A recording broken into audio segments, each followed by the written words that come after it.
Hello and welcome to this video. In this video, we're going to discuss about tools needed for occlusal assessment. And when I am doing my splint course, these are the tools I recommend to all the dentists. And actually, I provide them, apart from the articulator and Facebook, I provide them all the remaining of the material so that they can practice in their clinics and assess patients' occlusion. So let's look at one of the important tools if you want to assess patients' occlusion properly, which is articulators. You can see here three different types of articulators. There are plenty of different types of articulators, but let's look at three different varieties. So on your left, far left, is a fully adjustable articulator. And as the name suggests, you can adjust every single thing in the articulator. In order to use the articulator, you need to use kinematic Facebook ideally in order to gain all the readings, and then you can transfer that reading into in that articulator. So that articulator is quite complex to use, time consuming, and that's why most of the dentists settle with the middle articulator, which is called semi-adjustable articulator. Now in this articulator, you can change patient's condylar inclination, you can change patient's immediate side shift, and you can change progressive side shift. Usually, when you're doing treatment, you are keeping the condylar inclination to 25 degrees, immediate side shift to 0, and progressive side shift to 7 degrees. And that's why the third articulator, which is the right-hand side articulator, which is an automark, DINAR automark articulator, incorporates all those readings permanently into the articulator. You cannot change the readings, and all these three readings, that angles, are incorporated in the articulator, because most of the time you end up using those readings. So whenever students ask me, what type of articulator should I buy? If you're learning occlusion and if you just started doing full mouth reconstruction, then to be honest, fully adjustable articulator is just too far at this point in time. So you need to choose between semi-adjustable articulator and automark, which has preset readings in the articulator.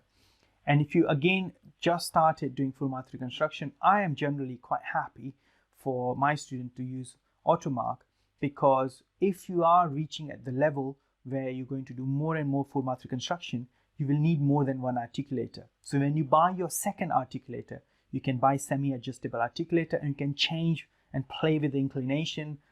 You do your lateral check bites and change the inclination, change the side shifts, and all the angles. But when you're just starting, and if you don't want to get things very complicated, then automark is the articulator which I would recommend, because sometimes with semi-adjustable articulator, if some of the screws become loose, inevitably the condylar inclination changes without you knowing, and then all your mounting becomes, it doesn't work very well. However, if your technician, the other question I get asked is, what happens if my technician is using semi-adjustable articulator? Shall I also buy semi-adjustable articulator? The problem is, if the technician's using articulator different, even if it's the same semi-adjustable articulator, it may not be calibrated. They might have small issues with those articulator, and that's why you cannot 100% replicate that models into your own articulator. So I have a rule where I only work with the articulator which has the model been mounted on. So if I mounted models, then I'll send my articulator and models to technician in order to do the work. If technician has mounted models, then I would want technician to send me models with the articulator if I want to assess something. So I don't like interchanging articulator, or even of the same brand, same make, because there's always small nuances which may be different. And let's say you transfer the model onto your articulator and it's not fitting well, you don't know whether it's the articulator to blame, your bite registration to blame, or your records to blame. You don't know. So I would say stick with one articulator. Now if you have articulator, then you would need mounting plates and mounting plaster. And again, I use Arctic Stone mounting plaster. The reason you need a separate mounting plaster or mounting stone, than a normal stone is because the expansion of this plaster is much less than your normal casting stone. You know, you make the models, you can't use that stone to mount models on an articulator because that stone shrinks, expands much more than this stone. And because of that, if the other stone expands, then you know it can ruin your accuracy of your mounting, and that's why you need a specific stone for mounting. Of course, we need a face bow to go with the particular articulator. So if you're using articulator, make sure that you have a face bow which goes with the articulator. I use Dinar face articulator semi-adjustable Mark II, and I use Slidematic Dinar face bow. You can get all these from Prestige Dental in UK, or whatever supply you have near in your country.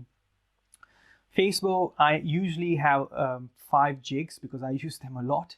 But if you're buying a new, then maybe buying one with the 2 jigs is more than enough to start with.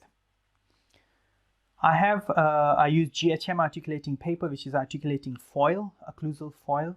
And the benefit of this is that if you ask patient to close and if you pull, it doesn't tear. And that helps in certain scenarios to get the marker a bit more heavier. Also, it's 12 microns, so it's still pretty thin and it gives you much more accurate reading. I have 3 colors, so I have a black, red and blue, or green, but black and red is very, very important. Red is usually I use for my excursion, black is for my ICP points, and green or blue I use for protrusive excursion or non-working side contacts. Duralay is another thing I use to make Lucia jig, and I use Duralay 2, which is a quick rapid set, quick cure, because Duralay, the normal Duralay, doesn't set that quickly. This one sets quickly. If you are worried about the monomer in Duralay, you can use a trim, which is more apparently a bit more safer, or you can use prefabricated jigs, and you can reline them using your composite or your bite registration material sometime. However, I like something rigid and hard, and that's what I use for. If you're using if you're taking interocclusal record, you can use Moico Beauty Wax in order to take interocclusal records. So this wax is not just a normal pink wax. It's hard, so it's brittle, so you can break it room temperature. But if you warm it, then if you make it warm, then it flexes and you can really mold it nicely. And you can take the bite registration with this, and you can be sure that it stays accurate because at room temperature is hard. Again, I use temp bond onto those wax to get a bit more accurate indentation of the teeth. If I am recording, if I'm not using that wax, then I'm using some sort of a hard bite registration material. And again, this is one of the bite registration material I use, which is easy to trim with the blade. And coming to that, we need a blade to make sure you trim your records. So when I'm trimming my bite registration, I'm just making sure there's got just small indentation of the teeth and it's not overlapping the whole tooth. The other thing you can use to deprogram patients' mouth or jaw is leaf gauge.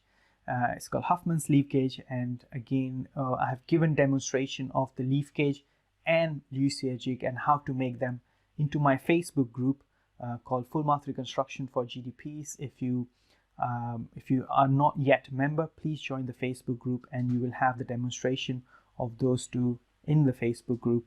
But this is something really important for my occlusal assessment when I'm doing assessment for the patient, along with the shim stock. So if I am using shim stock, if I'm assessing patients' contact points, I'm putting shim stock and checking the holes in which teeth holds my shim stock, and I'm recording that because then I can assess that on my mounting as well. Miller's forceps useful when you are holding articulating paper or shim stock in that sense. So I tend to have 2-3 pairs of Miller forceps to hold my articulators and shim stock. If you are interested in doing your own wax up, then you need a diagnostic wax up, a wax in order to wax your teeth, and you need a PKT instruments. And these are optional. I again do my own wax ups for my adhesive cases because I want to make sure that I am in control of the shapes. And if I am doing the wax up myself, then I'm kind of doing reconstruction twice for that patient, one on the model, so I understand the shape and form of the teeth better, and then replicate that into patient's mouth.